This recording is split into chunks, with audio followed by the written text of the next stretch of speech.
Olá, caros alunos e concurseiros de todo o Brasil, tudo bem? Sejam bem-vindos para a revisão final para o concurso de auditor fiscal do ICMS Rio Grande do Sul. Aqui quem fala é o professor Felipe Araújo e, para quem não me conhece, sou professor de Contabilidade Geral Avançada, Análise das Demonstrações Contábeis e Contabilidade de Custos em cursos presenciais e online em todo o Brasil.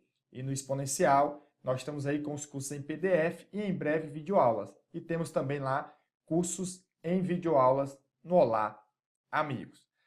No edital para auditor fiscal do ICMS Rio Grande do Sul, nós tivemos lá a disciplina de contabilidade. Está previsto 30 questões, pessoal. Só que lá nós temos contabilidade geral, avançada, análise empresarial e financeira, que é a mesma análise de balanço ou análise das demonstrações contábeis, e a contabilidade de custo, tá?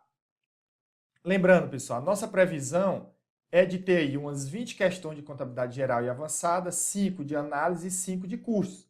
Claro que pode haver 2 ou 3 para mais ou para menos. Lembrando que na prova de técnico, que foi recentemente para a Secretaria de Fazenda do Rio Grande do Sul, nós tivemos 20 questões e foram 17 de contabilidade geral e avançada, 2 de contabilidade de custos e 1 de análise. Nós tínhamos até previsto 10 de contabilidade geral e avançada, 5 de custos e 5 de análise. E eu disse até que 1 ou 2 para mais ou para menos, que aí foi parecido aí com custos, mas análise veio poucas questões. O que eu acho que vai ser diferente na prova de auditor, que provavelmente eles vão pegar mais pesado, tá bom? Então, sem perder muito tempo, pessoal, só agradecer a mensagem de todos os nossos alunos, aos nossos alunos que foram aprovados para técnico do ICMS Rio Grande do Sul, alunos que foram aprovados para o ICMS Santa Catarina, teve aluno nosso que fez as 45 questões, ficamos muito felizes e temos certeza de que nossos alunos que estudaram pelos nossos materiais para a prova de auditor ICMS Rio Grande do Sul e com essa revisão final, tem tudo para ir lá e gabaritar a prova e ter bons desempenhos e conseguir a tão sonhada aprovação. Tá bom, pessoal? Então, qualquer dúvida, postem aqui nos comentários. Vamos lá começar a nossa revisão, que será dividida da seguinte maneira. Nós vamos fazer um vídeo, que é o primeiro, que vamos trazer a parte de contabilidade geral e avançada. Depois nós vamos ter um vídeo para análise empresarial e financeira. E aí, provavelmente, talvez não seja eu, vamos ter uma revisão para contabilidade de custos. Beleza, pessoal? Então, vamos lá sem perder tempo. Então, revisão, auditor fiscal, ICMS, Rio Grande do Sul. Então, vamos lá, pessoal. Então, primeiro ponto, pessoal, é dizer quais os assuntos vocês devem priorizar nessa revisão final, tá? Então, demonstrações contábeis. Vocês têm que saber, pessoal, as demonstrações contábeis é obrigatórias, tá? E aí, foco principal para demonstrações que sempre estão presentes na prova, como balanço, DRE e DFC. E com certeza virá pelo menos uma ou duas dessas outras três. Estrutura conceitual básica, que vem sendo cobrado muito. Investimentos, pessoal, questão quase certa, tá? Aí trazendo a questão de custo, MAP, goodwill. Mensuração a valor justo, já foi cobrado em técnico, pode ser que venha cobrar, tá? A CESP gosta muito desse tipo de questão. Demonstração consolidada também pode ser cobrado. Classificação de contas, operações com mercadorias, patrimônio líquido, reservas e dividendos obrigatórios é a questão certa. Instrumentos financeiros, temos novidades, então pode ser cobrado. Fatos contábeis e escrituração contábil. Depreciação, amortização e exaustão sempre cai. Ativo intangível, CESP também gosta muito. Teste de recuperabilidade, que pode vir aqui conjugado, tá? Com depreciação, amortização e exaustão. Provisão, cuidado, tá? Lembrem de fazer as questões de técnico do ICMS Rio Grande do Sul, que tem uma questão lá que ela mudou o entendimento. E nós colocamos e respondemos dizendo que nós concordamos com o entendimento recente da banca. Lei 6.404 e ajuste a valor presente, que ele vem lá, trouxe duas questões na prova do ICMS para técnico do ICMS Rio Grande do Sul. Pessoal, para a gente não fazer um vídeo muito longo, tá? Eu vou focar essa minha revisão aqui em questões e alguns tópicos eu vou trazer uma revisão teórica. Porém, se vocês quiserem complementar, e eu recomendo muito, tá? Eu vou colocar o link na descrição do vídeo. Não esqueçam de fazer. Pelo menos 5 a 8 questões da prova de técnico estavam nesse resumo teórico, ok? Que eu vou fazer um genérico ainda, mas por enquanto eu fiz lá para revisão para a prova da Polícia Federal e do TCE Minas Gerais. Tem uma revisão teórica que trata dos seguintes assuntos, ok? Então, eu recomendo que você veja também essa revisão teórica. Eu digo que pelo menos 5 questões estarão de forma literal dentro desse resumo teórico, que vai tratar destes tópicos aqui que eu estou mencionando. E aí, a nossa revisão vai ser focada em questões desses tópicos e de outros, e vamos fazer uma revisão teórica aí, por exemplo, de DFC, DVA e outros itens. Tá bom, pessoal? Então, façam essa revisão, mas não deixem de ver a revisão lá, PF-TCE Minas Gerais, que eu vou colocar aqui na descrição do vídeo. Então, vamos lá. Pessoal, vamos lá. Assunto importante que é provável que esteja em prova. DFC é uma demonstração contábil obrigatória, tá? De acordo com a Lei 6.404, de acordo com o CPC 26, tá? E aí nós vamos ter as variações de caixa e equivalente de caixa. Na análise, tá? Nós vamos poder fazer essa demonstração por 2 métodos, método direto e método indireto. E cada método ele tem 3 fluxos, operacional, de investimento e financiamento.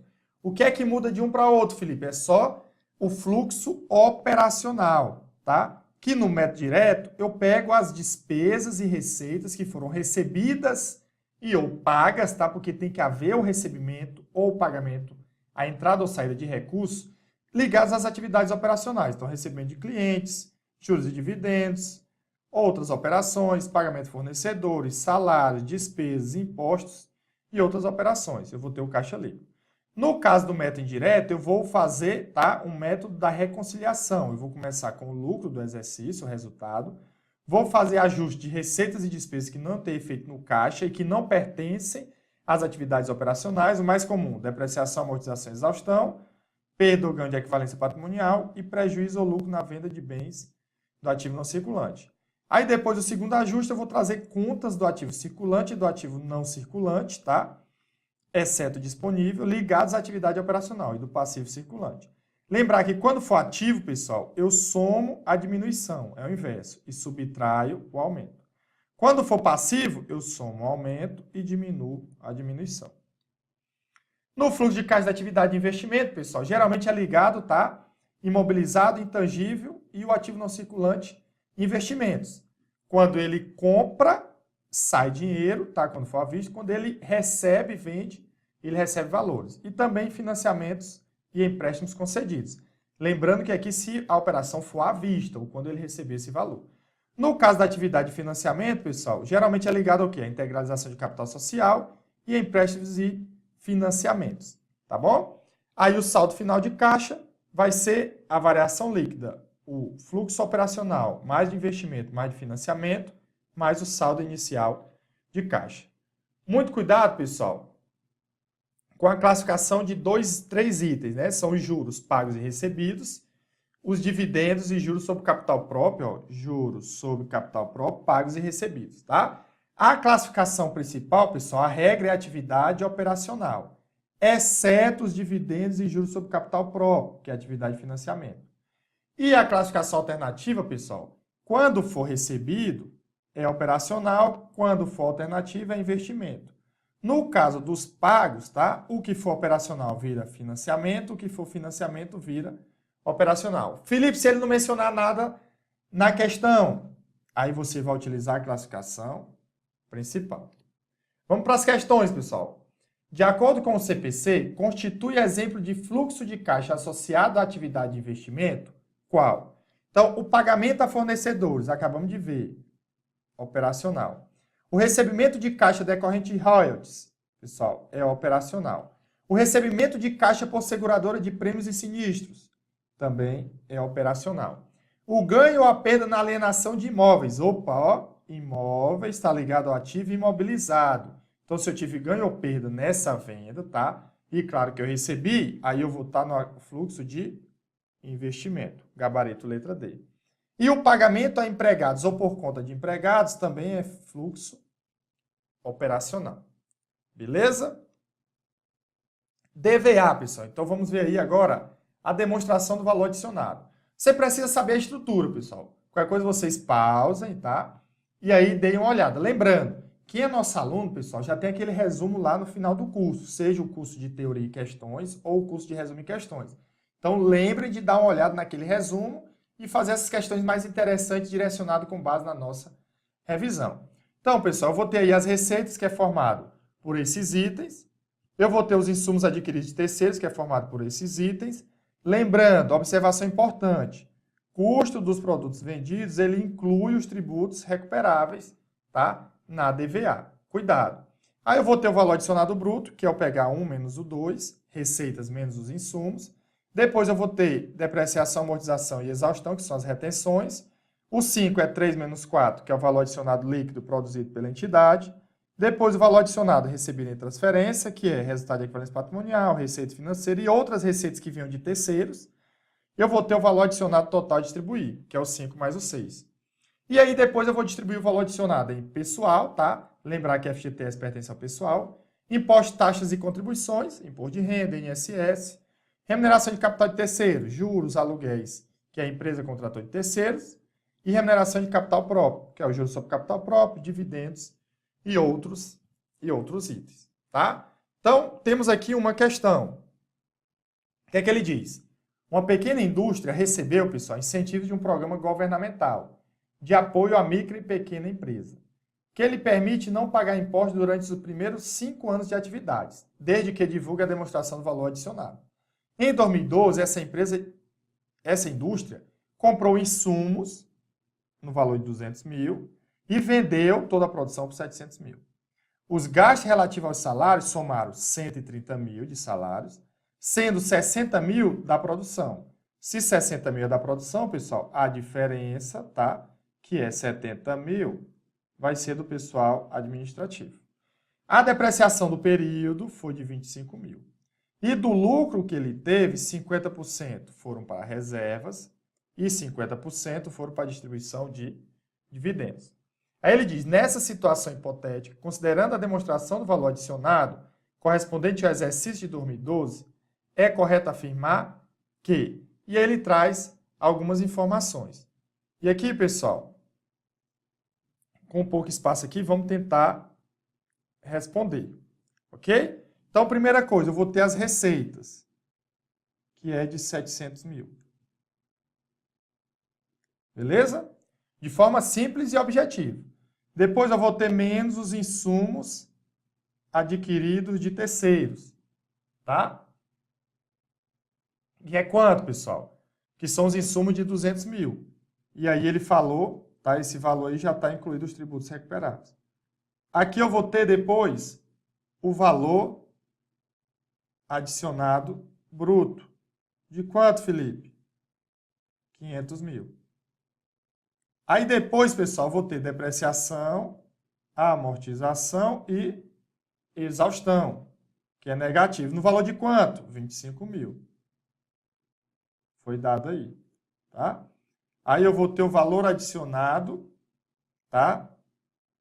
Líquido, de 475 mil. E aí, pessoal, depois eu tenho o valor recebido em transferência. Eu não tenho receita de equivalência patrimonial, nem receita financeira. Então, o meu valor adicionado a distribuir, tá? Será também de 475 mil. Beleza? E aí, Felipe, como é a distribuição do valor adicionado? Aí, pessoal, a distribuição do valor adicionado, eu vou ter para pessoal, ok? 130 mil, que foi dado na questão. E qual é a diferença entre 475 e 130, pessoal? Dá 345, que foi o que sobrou aí do lucro. E aí aqui ele falou que 50% é para reserva e 50% é dividendos. Então eu vou ter depois, tá? No item remuneração do capital próprio, ok? Um valor de 50% de 345 mil dá 172. Vamos lá.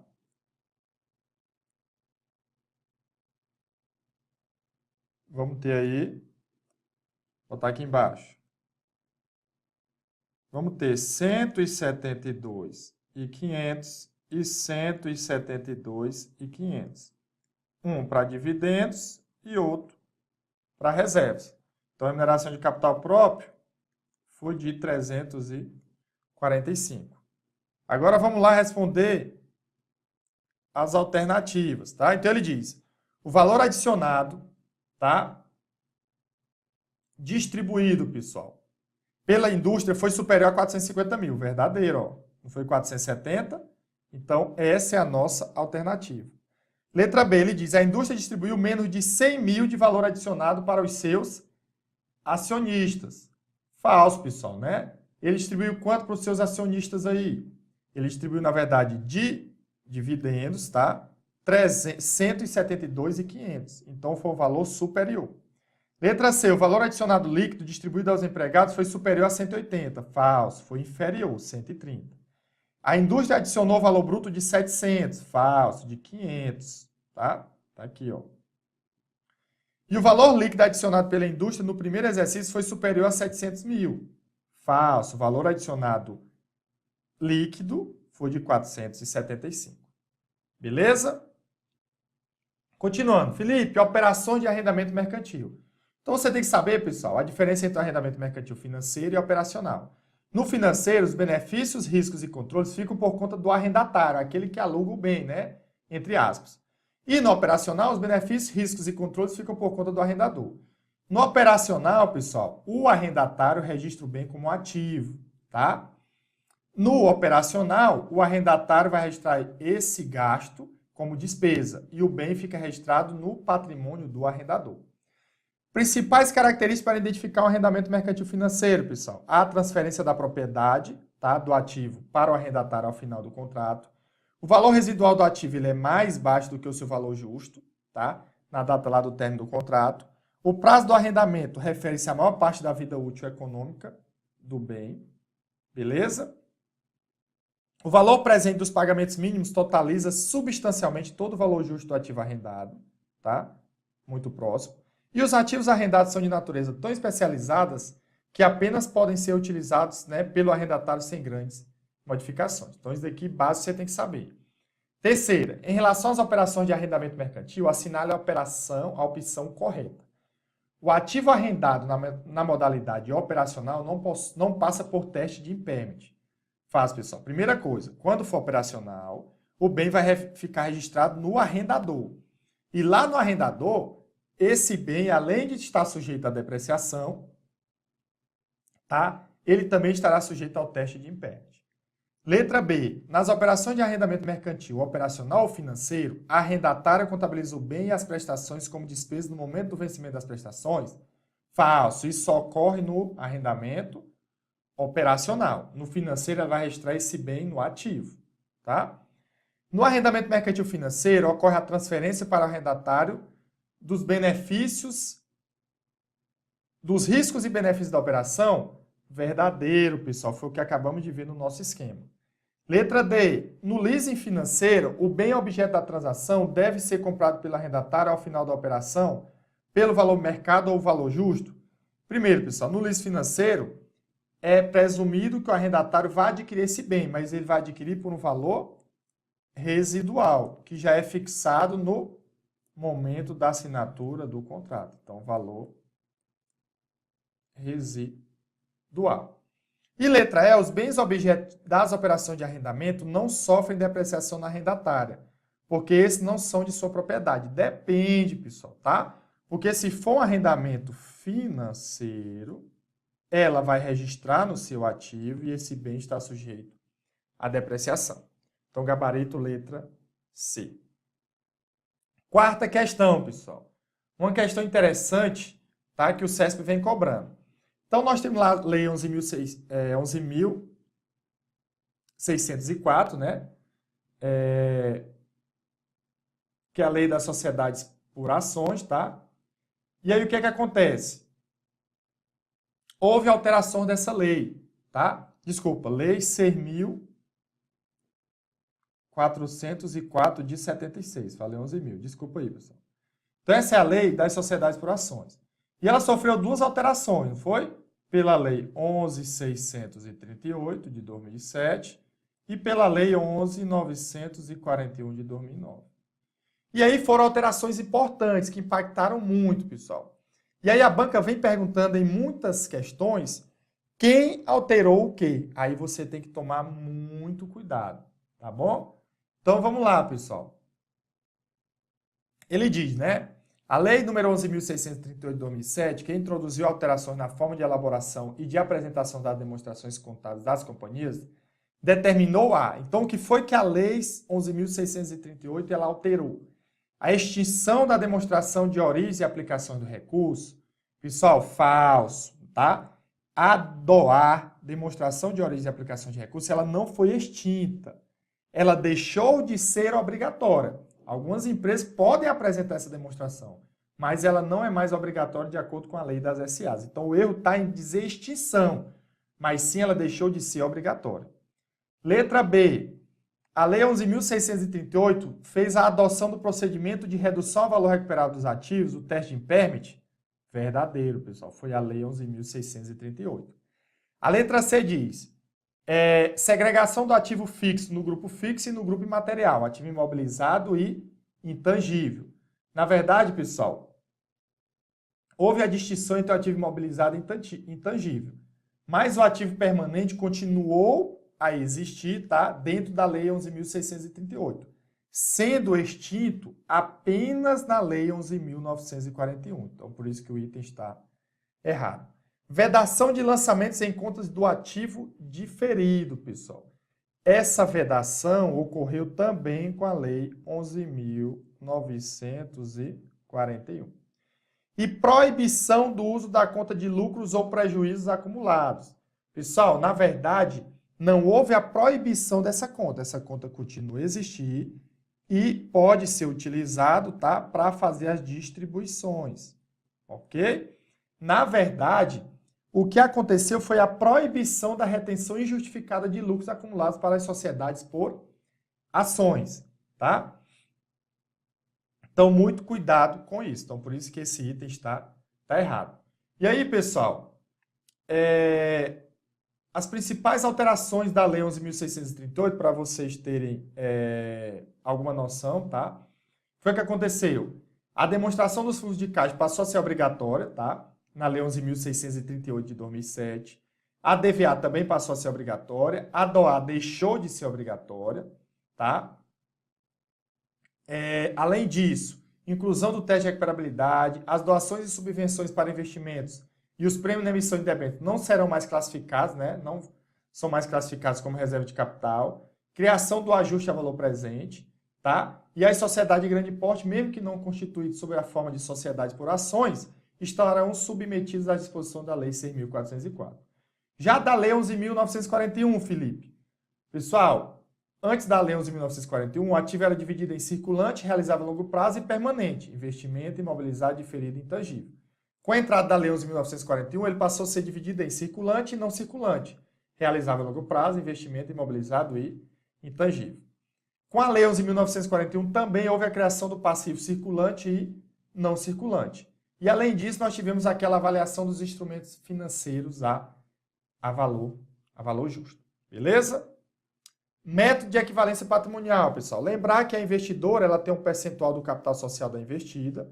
Inicialmente, ela registra pelo valor, né, de custo que ela pagou para adquirir aquele investimento no seu balanço individual. E depois ela vai fazer uma variação pelo médio de equivalência patrimonial, onde... variando o patrimônio líquido da investida, há uma variação na conta de investimento da investidora. Então, por exemplo, a investida teve um lucro, a investidora aumenta a conta de investimentos, tá? No percentual do capital social vezes o lucro, e a contrapartida do débito de investimento é um crédito em receita de equivalência patrimonial. Se houver prejuízo, pessoal, o cálculo é o mesmo, só que com base no prejuízo, eu vou creditar a conta de investimentos e a contrapartida é um débito em despesa de equivalência patrimonial. Além disso, pessoal, saber que a investidora tem um percentual do capital social da investida, tá aqui, tá? Se a investida ela distribui dividendos, o impacto na investidora é receber esses dividendos. E aí a contrapartida é redução de investimentos. Então, eu debito dividendos a receber e credito investimentos MEP. Observe que aqui não tem receita de dividendos. Aqui é pelo método de equivalência patrimonial. E na investida, pessoal, a redução do PL, tá? Pelo débito de lucros acumulados e crédito de dividendos a pagar. Lembrar, pessoal, que o ágio mais-valia ou menos-valia, tá? É o valor justo do investimento menos o valor contábil. O mais-valia é quando o valor justo é maior do que o valor contábil, o menos-valia é quando o valor justo é menor do que o valor contábil. O ágio mais-valia ele está sujeito à amortização e ao teste de recuperabilidade. No balanço individual, o ágio mais-valia é classificado no ativo não circulante em investimento e no balanço consolidado ele é reclassificado para os ativos e passivos que lhe deram origem.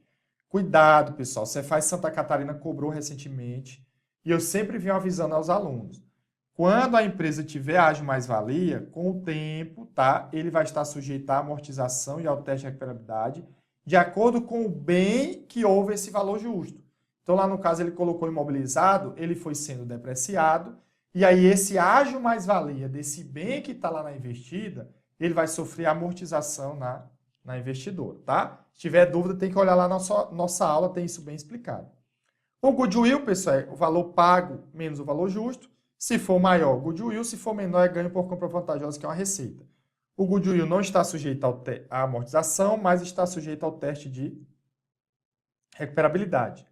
O goodwill, ágio pago por expectativa de rentabilidade futura, pessoal, no balanço individual é investimento, mas no balanço consolidado ele fica no intangível. Vamos fazer aqui uma questão, tá, pessoal? Então, na avaliação e na contabilização de itens patrimoniais e de resultado de investimento societário no país, marque a alternativa correta.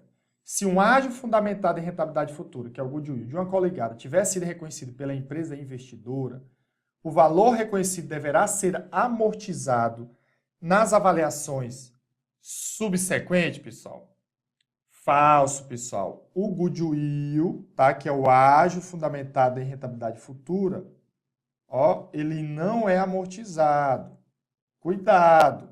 O que é amortizado é o ágio mais valia. Amortizado. Então, por isso está errado, tá ok? Mas lembrando que ele está sujeito ao teste de recuperabilidade. Os resultados decorrentes de transações descendentes, tá? Entre a controladora e a controlada, é quando a investidora vende para a investida, devem ser reconhecidos nas demonstrações contábeis individuais da controladora enquanto os ativos transacionados estiverem no balanço da adquirente pertencente ao mesmo grupo econômico. Falso, pessoal. Na verdade, se ainda está lá, eu tenho que excluir esse lucro não realizado. Então, não devem ser reconhecidos. No momento que for vendido, aí você reconhece. Os potenciais direitos de voto prontamente exercidos não devem ser reconhecidos para avaliar se a entidade possui ou não influência significativa. Falso. Devem sim, tá, ser avaliados para isso. Devem ser considerados. Ok? Letra D. O investimento em coligada avaliado pelo MEP no balanço individual da controladora deve ser inicialmente reconhecido pelo custo. Verdadeiro, pessoal. Eu reconheço pelo custo, tá? Quanto ele pagou naquele investimento. E, posteriormente, eu vou fazer a avaliação pelo médio de equivalência patrimonial. Letra E. Se o investidor mantiver 10% ou mais do poder de voto da investida, presume-se que ele terá influência significativa, a menos que possa ser claramente demonstrado o contrário. Não são 10%, pessoal, são 20% e vocês já estão familiarizados com isso, tá bom? Questão de DRA, pessoal, vocês têm que saber lá a estrutura. Então, deem uma olhada lá na estrutura. Vamos fazer aqui. De acordo com os dados mostrados na tabela, o montante de variações em outros resultados abrangentes em reais é de... Então, lembrar, pessoal, eu tenho a DRE, que eu vou ter o lucro líquido, o resultado líquido do exercício. A DRA, pessoal, a DRA, eu vou pegar esse resultado líquido do exercício, mais ou menos outros resultados abrangentes e vou ter o resultados abrangente do período. Então, ele quer só os outros resultados abrangentes, que são aquelas receitas e despesas que não passam pelo resultado e que não são decorrentes de transações com os sócios. Então, aqui, pessoal, eu tenho os saldos iniciais e as movimentações. Eu vou olhar, pessoal, ó, para as variações de movimentações, porque aqui eu já tenho um saldo. tá bom? Então, vamos lá, pessoal. Aumento de capital social, transação com os sócios, não é outros resultados abrangentes. Gasto com emissão de ações, que são ações de tesouraria, também transação com os sócios, não entra. Ajuste de avaliação patrimonial credor, opa, outros resultados abrangentes. Não é transação com o sócio e não passou pelo resultado. Reserva de incentivos fiscais, pessoal, tá? Reserva de lucro. Então, não é outros resultados abrangentes. Aquisição de ações da própria empresa, transações com sócio. Resultado líquido do período, não faz parte de outros resultados abrangentes, faz parte do resultado abrangente do período. Constituição de reserva legal, também não, pessoal, está ligado ao lucro, DRE. Distribuição de dividendos, também não. E ganho de equivalência patrimonial. Opa, esse ganho de equivalência patrimonial, pessoal, se refere aos ganhos e perdas de conversão de demonstrações contábeis no exterior. E eles são outros resultados abrangentes. Então, se o ajuste é credor, pessoal, nós vamos ter 900 positivo, mais o ganho que também é positivo, 1.500. Eu vou ter um valor de outros resultados abrangentes de 2.400, gabarito letra C. Beleza? Mensuração a valor justo, pessoal. Dá uma revisada também pelo nosso material, é muito importante. Então, lá nós vamos ter, né, que o valor justo é o valor pelo qual um ativo pode ser trocado ou um passivo liquidado entre partes independentes, tá? Resumindo aqui. E aí, quando não tiver esse valor, pessoal, nós vamos avaliar esses mercados. Então, o mercado principal é o mercado com maior volume e nível de atividade para o ativo ou passivo. Já o mercado mais vantajoso é o mercado que maximiza o valor que seria recebido para vender o ativo ou que minimiza o valor que seria pago para transferir o passivo, após levar em consideração os custos de transação e os custos de transporte.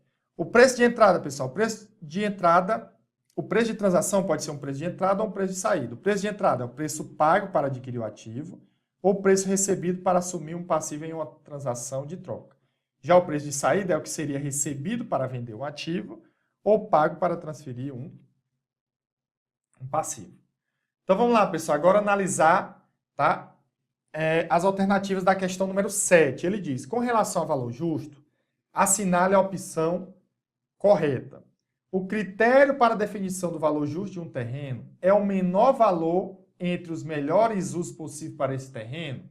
Pessoal, na verdade, o melhor uso possível, tá, para este terreno, ele deve considerar o maior dos valores e não o menor. Letra B. O valor justo é um valor objetivamente construído a partir da observação dos preços de mercado ou dos custos da empresa? Falso, pessoal. Lá no CPC 46 tem um conceito de valor justo, né? Que é o preço que seria recebido pela venda de um ativo ou que seria pago pela transferência de um passivo em uma transação não forçada entre participantes do mercado na data da mensuração. Letra C. O valor justo de um ativo com custo contábil de 100 e sujeito a gasto de comercialização de 5 é em função disso 95, pessoal? Isso daí, na verdade, é o valor realizável líquido. Eu tenho um custo menos um valor que eu possa vender, estimo, né? E um valor que eu posso vender dá 95. Na verdade, o valor justo, pessoal, é o que eu falei na letra B. Está ligado a um preço que seria recebido pela venda de um ativo ou seria pago pela transferência de passivo, é uma transação não forçada em participantes do mercado na data de mensuração e não relacionada ao valor de custo, tá? Letra D, pessoal. O modelo de precificação de opções de Black-Scholes-Merton busca determinar o valor justo de uma opção por meio de uma abordagem de custo, tá? Nós vamos ter lá a abordagem de custo e a abordagem, tá, de mercado e a abordagem de receita. É um assunto bem complexo, tá? Então vamos botar um asterisco aqui para depois a gente ver isso daqui, para ver se a gente consegue fazer por eliminação. Aqui é muito literalidade, pessoal. Aí ele diz, pela abordagem de mercado, o preço de cotação de um ativo é o seu valor justo, tá? Então, pessoal, pela abordagem de mercado, o preço de cotação de um ativo é o seu valor justo? Verdadeiro, pessoal. Então, o valor justo é uma mensuração baseada em mercado, pelo valor de mercado. Então, o gabarito é a letra E. Com isso, a letra D está errada, porque esse modelo de precificação, pessoal, não é adotado pela abordagem de custo, mas sim pela abordagem de receita, tá? Então, lembrar desses 3 tipos de abordagem. Abordagem de custo, de receita e de mercado. E esse modelo de Black, Scholes, Merton é a abordagem de receita. E tá, o preço de cotação de um ativo na abordagem de mercado, tá, é o seu valor justo. É lógico aí, pessoal. Tá bom? Pessoal, ativo não circulante mantido para venda. O seu valor contábil será recuperado pela transação de venda e não de uso contínuo. Ele deve estar disponível para venda imediata. Essa venda é altamente provável. O preço de venda é razoável em relação ao valor justo do bem. A empresa espera vender esse bem até 1 ano, tá? Esse ativo não circulante ele deve ser mensurado pelo menor valor entre o valor contábil e o valor justo menos as despesas de venda. Eles não devem ser depreciados ou amortizados depois que forem classificados como ativo não circulante e mantidos para venda, mas estão sujeitos ao teste de recuperabilidade. O ativo não circulante mantido para venda, pessoal, ele será classificado separadamente. Vai ficar ali entre o ativo circulante e o ativo não circulante, mas dentro do ativo circulante, como ativo não circulante mantido para venda. Tá? Os passivos devem ser classificados separadamente. Esses ativos e passivos não devem ser compensados nem apresentados em montantes únicos. Tá? E as principais classes de ativos e passivos, tá, de mantidos para venda devem ser divulgados separadamente no balanço patrimonial ou nas notas explicativas. Aí temos uma questão aqui, ele diz, se forem colocados à venda os bens imóveis, opa, tá ligado ao ativo imobilizado, tá? Se ele for vendido, tá? Então esses bens imóveis que estiverem sendo utilizados na manutenção das atividades da empresa, ratificou que é um ativo imobilizado, porque tem que ser utilizado, deverão ser transferidos de imobilizado para investimentos no ativo não circulante? Falso, pessoal. Se ele vai vender esse bem, que estava no ativo não circulante imobilizado, eu vou classificar como ativo não circulante mantido para venda, tá? Então, o gabarito está errado. Beleza?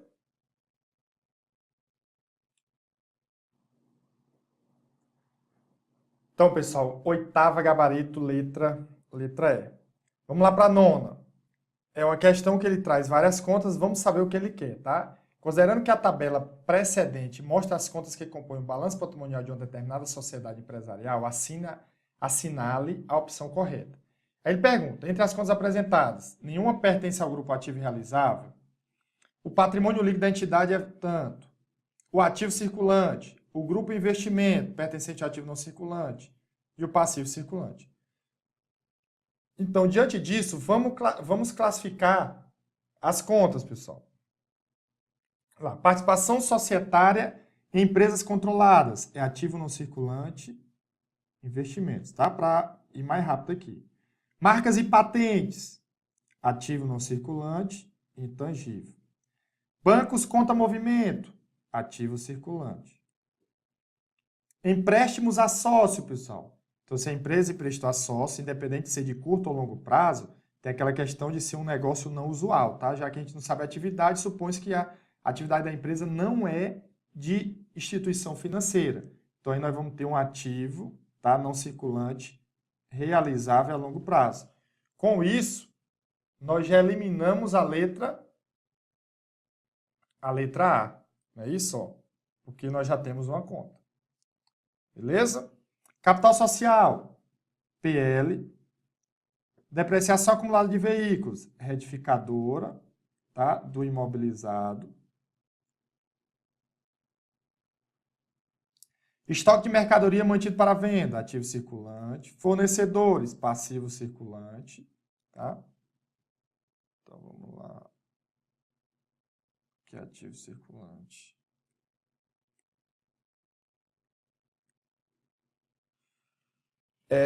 Veículos, imobilizado. Ações em tesouraria, retificadora ou redutora do PL.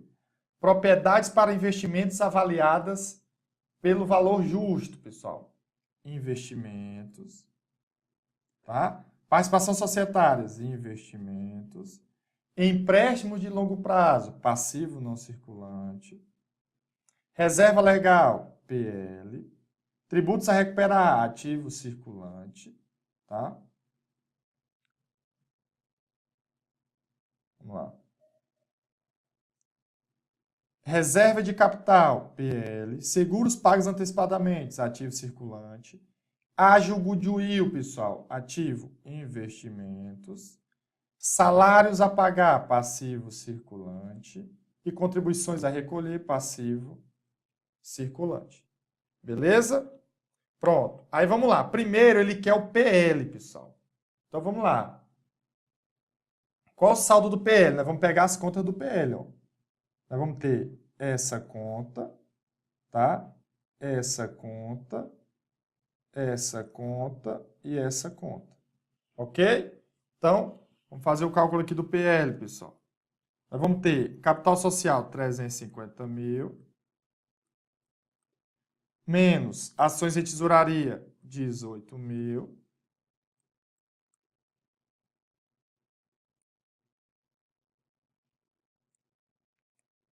essa caneta está precisando de uma correção. Mais reserva legal, 44.500.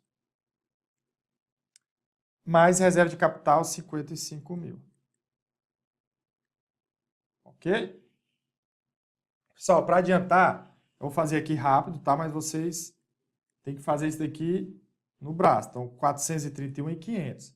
Aí, quando vocês somam esses dois, somam com esse e depois faz a subtração, tá? Então, 431.500. Ele diz que o patrimônio líquido da entidade é inferior a 450 mil. Verdadeiro.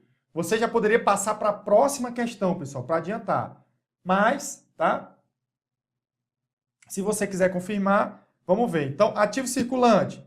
Você vai captando aqui, ó. Ativo circulante. Nós vamos ter bancos contra movimento, 7.500. 60 mil estoque de mercadorias, tá? Mais imobilizado não, tá? Nós vamos ter 20 mil tributos a recuperar e vamos ter 8 mil seguros pagos antecipadamente. Então, ativo circulante vai ser 7.500 mais 20 mil mais 8 mil mais 60 mil, tá? Aqui até fica fácil. 60 mais 20, 80. 8 com 7, 15. 95 e 500. Ele diz que o total do ativo circulante é 135. Falso. Letra D, pessoal. Ele pergunta o grupo investimentos. Então, vamos lá. Investimentos, pessoal. O que é que tem? Ó, tem participação societária, tá? 230. Nós vamos ter participação pelo valor justo, 250. Mais 75 de coligadas, mais 50 mil do ágio. Beleza? Então, eu vou somar aqui 230. Se quiser, pode até tirar o zero, né? Depois só complemento. 75 mais 50 mais 250. Tá? Somando isso daí, nós vamos ter 605 mil. Então, gabarito errado. E por último, o passivo circulante. Tá? Passivo circulante quem é? Nós vamos ter fornecedores, 133. Vamos ter salários a pagar, 150. E contribuições a recolher, 65. Então, 133 mais 150 mais 65. Somando, nós vamos dar 348. Então, é inferior e não superior. Beleza, pessoal? Então, lembrando, pessoal, que a gente está numa revisão, a gente está num ritmo bem acelerado, tá? Para vocês revisarem tudo e a gente chegar aí bem na prova e vocês gabaritarem. Vamos lá, pessoal. Agora para a 10ª questão. Questão de estrutura conceitual básica. Então, vocês observaram, a partir da questão anterior, pessoal, não estou fazendo muito mais resumo, que a ideia é que vocês olhem lá o nosso resumo, que tem essa parte de contabilidade geral básica, desde os aspectos iniciais até a demonstração do resultado do exercício, tá? No meu canal do YouTube é a revisão, tá? De contabilidade para agente da Polícia Federal e Tribunal de Contas do TCE Minas, tá? Parte 1, revisão teórica, ok? Então, lembre de olhar isso lá. Então, de acordo com a NBC-TG Estrutura Conceitual, assinale a opção correta acerca das características qualitativas da informação contábil. Nós temos a informação, a característica qualitativa fundamental, né, que é real quadrado, relevância e representação fidedigna, e nós temos as características qualitativas de melhoria, tá? Que é a TV Coco, tá? Tempestividade, verificabilidade, comprehensibilidade e comparabilidade. Então ele diz, letra A, a informação contábil é relevante se privilegia a essência contábil sobre a forma legal? Falso, pessoal. A informação é relevante quando é capaz de fazer diferença nas decisões tomadas, né, que podem ser tomadas pela entidade, tá? Letra B, uma informação contábil possui os atributos de melhoria se pode ser utilizada por todos os usuários da informação? Pessoal, não tem lógica, tá?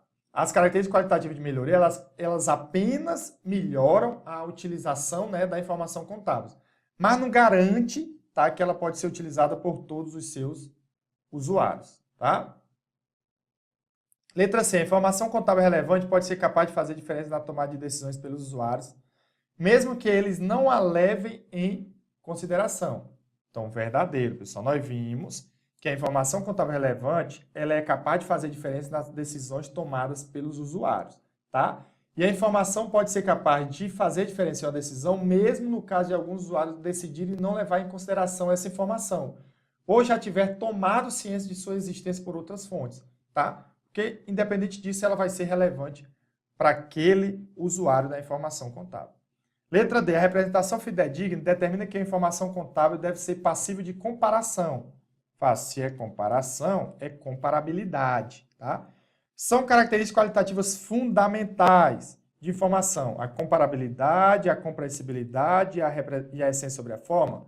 Falso, pessoal. Nós vamos ter aqui o Ré ao quadrado, né? Relevância e representação fidedigna. Gabarito, letra C. Vamos para a 11ª, pessoal. A empresa X adquiriu a prazo, em 1º de abril de 2016, 100 computadores por R$1.000 cada, tá? Cada um. Em 2 de abril, ela vendeu à vista 50% do estoque, tá? 500 computadores por 1.000. Em 5 de abril, um cliente dessa empresa devolveu um computador, tá? Acerca dessa situação hipotética, assinale a opção correta, considerando que o estoque inicial da empresa X era igual a 0 e desprezando o impacto tributário. Então, primeira coisa, pessoal, vamos descobrir aí qual o valor das compras, tá? Então, quanto ela comprou de estoque? Quanto é esse valor? Foram 100 unidades, tá? A 1.000. Que dá 100.000. Beleza? Então, isso é a primeira informação. Pessoal, para eu achar o custo, tá? Ele disse que vendeu 50% dessas unidades. Então, o custo é pelo valor de entrada e não de saída de venda, tá? Observe aqui que ela vendeu 50%, ou seja, ela vendeu 50 computadores, a um preço de 2.000, que é 100.000 dividido por 50. Só que ele pede o custo e houve uma mercadoria que foi devolvida. E quando ele devolve, tá? O cliente devolve, a empresa reconhece uma devolução de vendas pelo valor de 2.000, tá? Porque o dinheiro ele vai ter que retornar para o cliente, mas ele tem que estornar também o seu custo, o seu CMV. Então, quando a empresa vendeu, pessoal, tá? Quando a empresa vendeu, tá? Ela deu baixa no seu estoque, debitando CMV e creditando o estoque no valor de 50.000, que é 50%. Quando houve a devolução de uma, ele vai ter que fazer o lançamento inverso. Então, debita estoque, tá? E credita, pode creditar devolução de contas ou o próprio CMV voltando. Como só é uma unidade, 1.000. Tá? 1.000. Então, Felipe, quanto é o CMV? O CMV, pessoal, vai ser 50.000 que foi vendido, tá? Menos 1.000 que foi devolvido. Então, o CMV é de 49.000. Então, essa alternativa está errada, beleza? Ele diz, o estoque final em 30 de abril de 2016 era superior a 50.000, pessoal. Correto, pessoal. Na verdade, a gente pode utilizar a fórmula, mas basta o quê, pessoal? Ó, o estoque final, ele será de, se 50% foi dado baixa, 50% ficou no estoque, então 50 mil. E como uma mercadoria foi devolvida, ele voltou para o estoque, tornando o valor de 51 mil, tá? Letra C, ele diz, na demonstração do resultado, o valor da receita líquida será inferior a 50 mil. Pessoal, o que é receita líquida, tá? Então, vamos fazer aqui, ó. Que é a letra C. Receita bruta foi de quanto? 100 mil. Como houve devolução de venda, quanto foi a devolução, pessoal? Se ele devolveu uma, devolveu 2 mil, pessoal, porque a devolução de venda é o preço de venda, tá? Então, eu vou ter uma receita líquida, eu não tive tributos e eu não tive abatimentos. Então, a receita líquida foi de 98 mil, ou seja, é superior a 50 mil. Tá ok? Lembrando que a devolução de vendas, pessoal, pegar o quê? 100 mil dividido pelas 50 unidades. Foi devolvido uma. Letra D, ele diz, se as referidas transações forem as únicas que a empresa X teve no período em questão, o lucro líquido dessa empresa foi superior ao lucro bruto? Pessoal, se só tivesse isso, depois da receita líquida, eu pegava menos CMV, tá? De 49 mil, eu teria um lucro bruto de 49 mil, tá? Que é 2 mil. 49 mil. Como nós não temos outras receitas e outras despesas, o lucro líquido também seria de 49 mil. Então, é igual e não diferente. Letra E, o lançamento contábil correto da devolução do cliente seria a débito de fornecedor e a crédito de mercadoria em estoques? Pessoal, na verdade, nós temos dois lançamentos, né?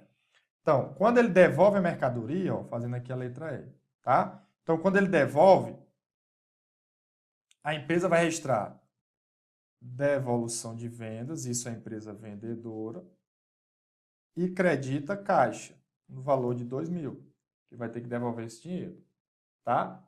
Além disso, ele teria que fazer o que também? Retornar o estoque, né? Que é esse lançamento aqui. Então ele diz, lançamento correto da devolução do cliente, vamos considerar que seria só da venda aqui. Seria a débito de devolução de vendas e a crédito de caixa. E no caso da devolução para o estoque, seria a débito de estoque e a crédito de CMV. Beleza? Então, o gabarito também está errado. 12ª, pessoal. Questão aí de redução ao valor recuperável de ativo, que é muito importante. Então, ele diz, ao final de 2014, determinada companhia estimou o valor em uso do seu imobilizado em 2 milhões e o valor líquido de venda em 1,7 milhão. Qual o valor recuperável, pessoal? Vai ser o maior de 2 milhões. Na mesma data, o valor contábil líquido desse imobilizado era 1,5. Nesse caso, a companhia deve fazer um lançamento contábil para redução ao valor recuperável, cujo débito será em conta de resultado, resultando em redução da sua situação líquida da companhia, tá? Então, pessoal, vamos lá. Se o valor contábil ele é menor do que o valor recuperável, em tese você não faz nada, exceto se houverem perdas de exercícios anteriores, que não tem, tá? Então, como o valor contábil é menor, pessoal, você não vai fazer nada. Então, não há ajuste. Então, com isso, o gabarito está errado, tá? Se esse valor fosse maior, pessoal, quando o valor contábil é maior do que o valor recuperável, você tem que reconhecer o valor recuperável e você faz um ajuste com perda e reconhece uma despesa, tá? Pessoal, lembrando, a prova de vocês é de alternativas A, B, C, D ou E. A maioria das questões que a gente vai trazer aqui é sobre isso. Como a nossa previsão é de 10 questões, tá? Para técnico tributário e de 15 a 20 questões para auditor fiscal, tá? Do ICMS Rio Grande do Sul, porque aí nós vamos ter 30 questões para auditor. eu trouxe algumas questões a mais para a gente treinar. Aqui é um assunto que pode sim ser cobrado de vocês. E pode vir como alternativa, beleza? Então, questão de número 13, na verdade, nos dá uma tabela e diz: a tabela apresenta a composição do patrimônio líquido relativo ao ano de 2014, no balanço patrimonial da empresa Alfa. Ao final de 2015, a empresa apurou um lucro líquido de 1,5 milhão. O saldo da reserva de contingência não foi utilizado, tampouco foi constituído nova reserva. O capital social não sofreu alterações. A partir das informações apresentadas, julgue os 4 itens subsequentes. 13, pessoal. De acordo com os procedimentos contábeis, o saldo da reserva de contingência deverá ser revertido na contabilização do lucro líquido ajustado para cálculo de dividendos, né? Visto que essa reserva não foi utilizada no custo do exercício social. Tá? Então, pessoal, o que é que acontece? De acordo com o que diz a questão aí, ele diz que o saldo da reserva de contingência ele não foi utilizado. Tampouco foi feita nova constituição. Então, a reserva de contingência, pessoal, tá? Ela é utilizada lá para, no caso, tá? De um exercício futuro, a empresa compensar a diminuição do lucro decorrente de perda julgada provável, cujo valor possa ser estimado. Aí, lá no parágrafo 2º, pessoal, diz que a reserva será revertida no exercício em que deixarem de existir as razões que justificarem a sua constituição ou em que ocorrer a perda, tá? E aí, quando o estatuto for omisso, nós vamos calcular o lucro líquido ajustado, tá? Então, pessoal,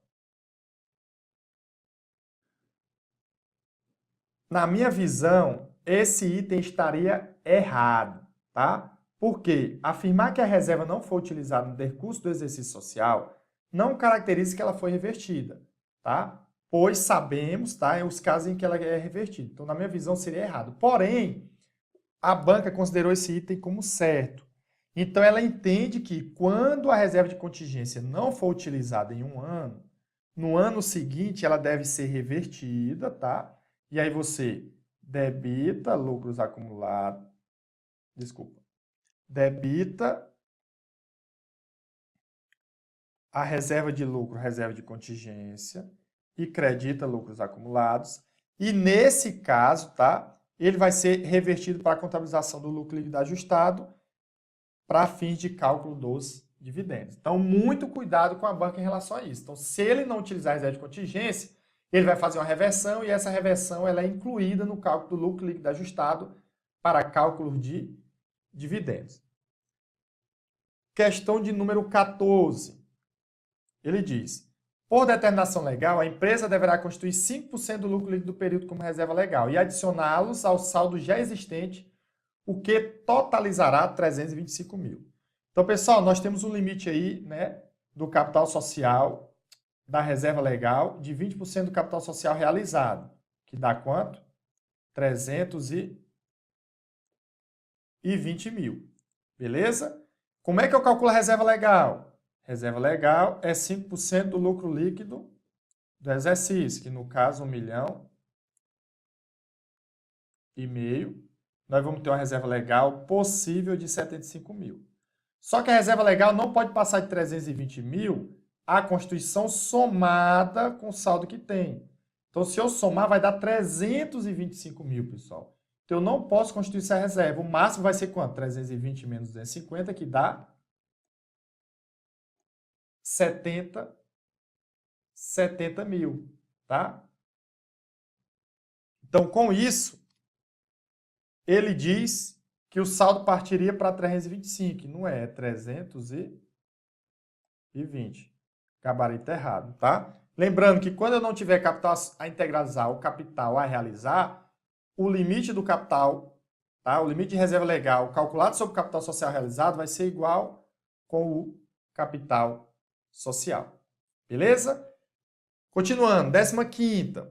Considerando que o Estatuto da Empresa-Alvo determina a distribuição de 50% do lucro líquido ajustado a título de dividendos obrigatórios, qual o valor dos dividendos a serem distribuídos, tá? Então, pessoal, primeira coisa, eu vou calcular o lucro líquido ajustado, tá? Eu vou pegar o lucro líquido do exercício de 1,5 milhão, beleza? menos a reserva legal de 70 mil, que nós constituímos, mais a reversão da reserva de contingência no valor de 50 mil, que está aqui, ó. Como não foi utilizado, tá? Eu vou ter o lucro líquido ajustado, tá? O lucro líquido ajustado de 1.480, que é a base de cálculo dos dividendos. Aí, multiplicando por 50%, eu vou ter um dividendo de 740 mil. Então, o gabarito também está errado. Ok? 16ª. A conta ajuste de avaliação patrimonial, que figura no patrimônio líquido, lá do credor do balanço patrimonial, pode apresentar saldo credor ou devedor? Perfeito, pessoal. A conta ajuste de avaliação patrimonial é uma conta instável. Ela pode apresentar saldo devedor ou credor. Credor positivo ou devedor retificadora do PL. Então, gabarito correto. 17ª. As reservas de incentivos fiscais, que são reservas de capitais oriundas de doações ou subvenções governamentais para investimentos, devem compor o patrimônio líquido. Pessoal, falso, tá? Não é mais reserva de capital. Hoje as doações, elas são reservas de lucros. E, tá? Impacta o PL. Então, cuidado, pessoal. Quando há uma doação, tá? Quando há uma doação, então, o primeiro lançamento, se houverem, tá? Critérios a serem atendidos, a empresa vai reconhecer uma receita diferida. Beleza? Então, ela tem obrigações a cumprir. Se não tiver obrigações a cumprir, tá? Ela já reconhece diretamente no resultado. Depois disso, tá? Quando ela for receita diferida, ela vai ser apropriada de acordo com quando ela cumprir os requisitos. Aí ela vai poder reconhecer receita de acordo com a apropriação, por exemplo, se for um bem imobilizado, de acordo com a depreciação. Então, ela vai depois reconhecer isso como receita, tá? De doação. Aí, depois disso, pessoal, quando for receita de doação aqui ou aqui, quando levar para o resultado, se a empresa não quiser distribuir dividendos, ela pode, tá, reconhecer uma reserva de lucros, que é a reserva de doação, tá? Reserva de incentivos fiscais. Então, essa doação vai virar a reserva. Ok? Então, aqui está errado porque ele falou em reserva de capital e ele vai ser reserva de lucro. Muito cuidado com isso, tá? Pessoal, 18. As empresas são livres para estabelecer os critérios que desejarem para a determinação dos dividendos a distribuir, contanto que respeitem os direitos dos acionistas. Verdadeiro, pessoal. Isso daqui vocês vão até ver lá na revisão que eu falei da PF e do TCE Minas. Eu explico lá. Então, primeiro, a empresa, no momento da sua constituição lá no estatuto, ela é livre, tá? Para fixar qualquer limite. Se ela for omissa, aí vai ser inicialmente 50% do lucro líquido ajustado. E se ela quiser incluir posteriormente no estatuto, esse valor tem que ser maior do que 25% do lucro líquido ajustado. Sendo que aqui livre pode ser um percentual do lucro líquido ajustado, pode ser um percentual do capital social, pode ser um percentual do lucro líquido e assim por diante. Então, a 18 está correta. Beleza? 19ª, pessoal. Para fim de aplicação do conceito de custo de transação, o conceito de encargos financeiros é mais amplo que o de despesas financeiras, pois o cálculo dos encargos financeiros inclui, além da soma das despesas financeiras, os custos de transação, prêmios, descontos e ágios. Perfeito, pessoal. E muito cuidado com isso. Questão de custo de transação pode cair em questões com empréstimos, financiamentos e debêntures, captação de terceiros ou, tá, na captação com os sócios. Tanto na emissão de ação, tá, que esse custo será vai reduzir lá a retificadora do patrimônio líquido, ou se houver ágio será absorvido, bem como na aquisição de ações de tesouraria e na venda.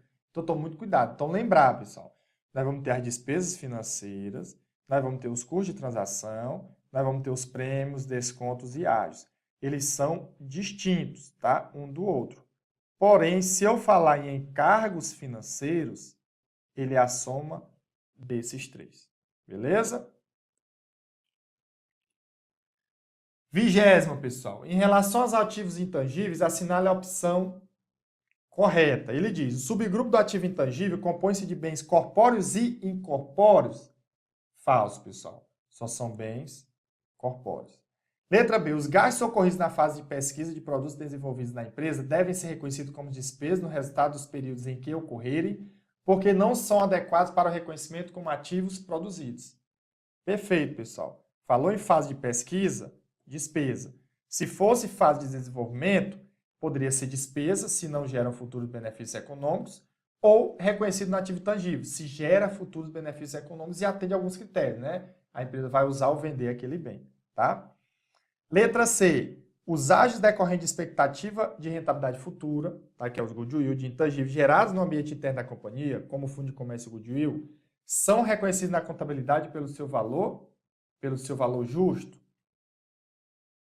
Então, primeiro erro, pessoal. Os ágios decorrentes, né, de expectativa de rentabilidade futura, que é o goodwill, se ele for gerado no ambiente interno, pessoal, eles não são reconhecidos, tá, no ativo da empresa. E aí, quando ele for adquirido em uma combinação de negócio, ele vai ser a diferença entre o valor pago e o valor justo, tá? Só que esse goodwill, no balanço individual, ele vai ser reconhecido no ativo não circulante investimentos, não é intangível, e no balanço consolidado ele pode ser reconhecido, né? Ele deve ser reconhecido no ativo intangível. Mas o erro está aqui mais que o goodwill não é reconhecido quando ele é gerado internamente. Beleza? Letra D. O registro das amortizações dos ativos intangíveis deve ser iniciado a partir do momento em que o ativo está disponível para uso, pessoal. Verdadeiro, pessoal. A partir do momento que estiver disponível para uso. Porém, só será amortizado os ativos intangíveis com vida útil definida. E ele não explicou aqui se seria definida ou não, tá? Letra E. Ele diz: os ativos intangíveis incluem marcas, patentes, softwares,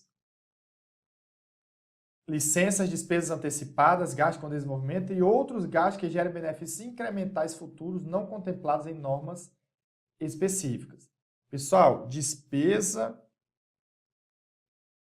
antecipada, ó, muito cuidado. Ó. Despesa antecipada vai ser ativo circulante ou não circulante. Então, o erro tá aqui. Beleza? 21ª. Um fornecedor oferece determinada mercadoria a prazo por R$1.000. Porém, em uma compra à vista, com vencimento em 30 dias, esse mesmo fornecedor oferece um desconto de 5% sobre o valor a prazo. Observe, pessoal, que o percentual é relevante, tá? Então, se o percentual nessa mercadoria comprada a prazo, se esse valor para o valor à vista, que é o valor presente, ele é relevante, nós temos que ajustar valor presente essa compra, tá? Nós temos que ajustar valor presente essa compra. Então, nesse caso, em uma compra a prazo, a diferença entre o valor à vista e o valor a prazo deverá ser contabilizado no momento da compra como despesa de juros. Falso, pessoal. No reconhecimento inicial, a gente reconhece uma conta juros passivos a transcorrer, tá? Retificadora do passivo. E aí depois nós apropriamos como despesa de acordo com o regime de competência. Então, a diferença entre o valor à vista e o valor a prazo, numa compra a prazo, que eu tenho que ajustar o valor presente, tá? Porque essa taxa é relevante, mensal, então eu vou contabilizar e não despesa, mas receita apropriada. Pessoal, 22ª. Ele diz: os estoques devem ser mensurados pelo valor apurado entre o valor realizável líquido e o valor em custo, que inclui todos os custos incorridos para trazer os estoques à condição de venda. Certo, pessoal. É o menor valor entre esses dois, tá? 23ª. Acerca do reconhecimento e divulgação de ativos e passivos, assinale a opção correta. Provisão, pessoal, que é provável de ser cobrado, tá? Provisão, instrumentos financeiros, não deixe de vir lá a revisão. Ele diz: um passivo trabalhista só será objeto de registro contábil quando do trânsito em julgado de sentença condenatória. Falso, pessoal. Tá? Provisão, passivo de prazo ou valor incerto. Então, basta eu ter os critérios de reconhecimento, que é uma obrigação presente derivada de eventos passados, seja provável que será necessária uma saída de recurso, e o seu custo possa ser mensurado com confiabilidade, eu já posso registrar, tá, uma provisão. Então, não é necessário ter o transitado julgado. Na verdade, eu estou sendo prudente já reconhecendo essa provisão. Letra B. Registra-se em passivo não circulante existente de obrigação presente com remota possibilidade, só quando for provável. Existindo uma obrigação presente, mas que apenas provavelmente vai requerer uma saída de recurso para sua liquidação, não se registra uma provisão, pessoal. Falso, pessoal. Eu registro, porque é provável. Letra D. Se o ingresso de benefício econômico for praticamente certo, um ativo contingente deve ser reconhecido? Falso, pessoal. Se for praticamente certo, eu vou reconhecer não um ativo contingente, mas um ativo propriamente dito. Cuidado. Letra E. Caso uma entrada de benefício econômico não seja provável, nenhum ativo deverá ser reconhecido ou divulgado. Beleza. Se não for provável, pessoal, é porque ele é, tá? Aí, no caso, de acordo com a tabela, ele é remoto, então eu não devo, tá, nem divulgar e nem reconhecer esse ativo. Então, gabarito, letra E. 24ª, uma questão de regime de caixa e competência, pessoal. Então, ele diz, determinada empresa levantou as informações mostradas a seguir, valores em reais referentes às operações. Então, receita realizada não recebida e assim por diante. Com base nessa informação, ele quer, tá, o resultado da empresa de acordo com o regime de competência. Então, eu tenho que pegar, pessoal, o fato gerador da operação, independentemente se foi recebido ou pago, tá? Então, receita realizada. Se foi realizada, pessoal, regime de competência. Receita recebida e não realizada. Então, não entra. Despesa incorrida e paga. Se for incorrida, entra. Receita realizada. Entra. Despesa incorrida. Entra.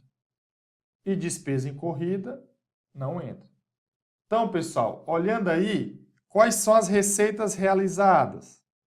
Nós vamos ter 180 mil mais 90 mil, que dá 270. E quais são as despesas incorridas? Nós vamos ter 100 mil mais 80 mil, que dá 180. Quando eu pegar 270 menos 180, nós vamos ter um lucro de 90 mil, gabarito, letra C, tá? E por último aí, pessoal, uma questão de depreciação, dessa parte inicial mais de contabilidade propriamente dita. A depreciação contábil impacta negativamente o resultado da empresa e tem como contrapartida o reconhecimento de um passivo no balanço patrimonial? Falso, pessoal. Você sabe que a depreciação você debita despesa e credita depreciação acumulada retificadora do ativo. E aqui vai para o resultado. Ok? E lembre, pessoal, como é que faz os cálculos de depreciação, tá? Você tem que saber lá o que é o valor contábil, que é o custo menos o valor depreciável, amortizável e exaurível, menos o teste de impairment. Temos que saber que o valor depreciável é o custo, outro valor que substitui o custo, quando houver uma reavaliação do ativo, ou do seu valor residual, ou da sua vida útil, ou quando houver perdas com impairment ou reversão, tá? Menos o valor residual. Cuidado para não confundir com o valor contábil, que são valores distintos. Então, pessoal, muito obrigado pela confiança depositada no nosso trabalho, tá?